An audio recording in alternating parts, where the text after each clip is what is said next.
Good evening friend. তো দেখো, আমি একটা কাজ করছি, যে কাজটা পয়সা বাঁচানোর কাজ। তো তোমাদের সাথে একটু শেয়ার করতে আসলাম।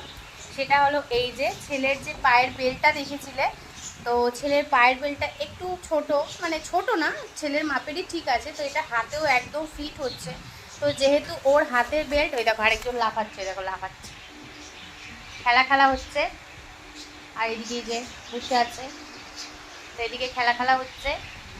তো যেই বললাম দেখো অমনি চুপ হয়ে গেল, হাত পা ছুড়ে খেলছিল। যাই হোক, যেটা মেন কথা আসি, তো এটা হলো পায়ের বেল্ট। আর আমার হাতের বেল্টটাও বানাতে হবে। তো শুধু শুধু পায়ের বেল্টটা আর একটু বড় বানাবো, তো সেই কারণে পায়ের বেল্ট বানাতে দেবো, হাতের বেল্ট বানাতে দেবো। এটা তো মানে অনেকটাই খরচা পড়ে যাবে। সেই কারণে ভাবছি পায়ের বেল্টটা তো নাহলে বেকার হয়ে যাবে, পায়ের বেল্টটা হাতেই চালিয়ে দেবো। এই কারণে এইগুলো একটু দুমড়ে দুমড়ে সেলাই করে নিচ্ছি, যাতে হাতে একদম ফিট হয়। পরিয়ে দেখলাম তো হ্যাঁ, হাতে ফিট হবে। তো সেই কারণে ভাবছি এগুলো যদি একটু দুমড়ে দুমড়ে নিই, এদিকে পয়সাটাও বাঁচলো, পায়েরটা হাতে চলে গেল, আর শুধু পায়েরটা বানালেই হয়ে যাবে।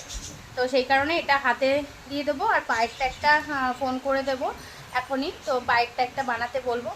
তো সেই কারণে ওই পঙ্কজ স্যার, তোমরা জিজ্ঞেস করেছিলে যে ওই চেয়ারটা, তো ওই চেয়ার যেই স্যার বানিয়ে দিয়েছে, তো সেই স্যারই হাতেরটাও বানিয়ে দেবে, পায়েরটাও বানিয়ে দেবে, আর জুতোটাও বানাতে দিয়েছে, ওটা হয়ে গেছে। তো চলো, এটা পয়সা বাঁচানোর কাজ, পায়েরটা হাতে হয়ে যাবে, আর শুধু একটা বানালেই হয়ে যাবে।